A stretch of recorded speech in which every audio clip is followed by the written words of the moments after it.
not. But I yeah, don't understand IQ very well. My understanding of IQ is it's a really high ability to problem solve yeah. rather than knowledge So acquisition it's a or knowledge.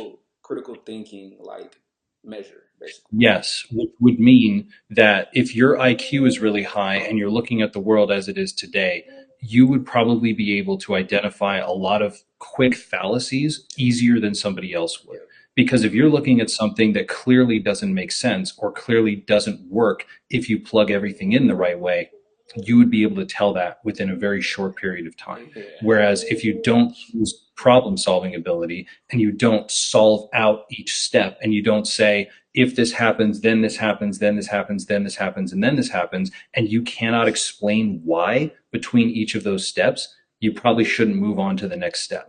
So there's a lot of times where people believe things and, for let's say voting, they'll vote according to what they think, but what they think does not go step by step by step and does not lead to an outcome that they want to see.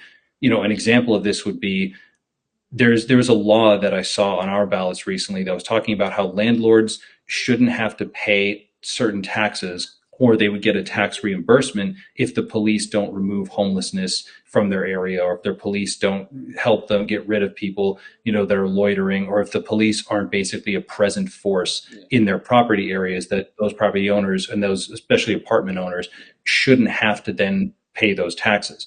The ironic thing is the cops are paid by taxes. yep. So if you're not paying your taxes, you won't have cops to remove people You don't from have there. the And there was funds. talk about, It's crazy. yeah, and there's people that were talking about deporting immigrants, and deporting immigrants would immediately hurt the economy. Yep. And the reason why is because there'd be nobody working jobs that people wouldn't want to work. And not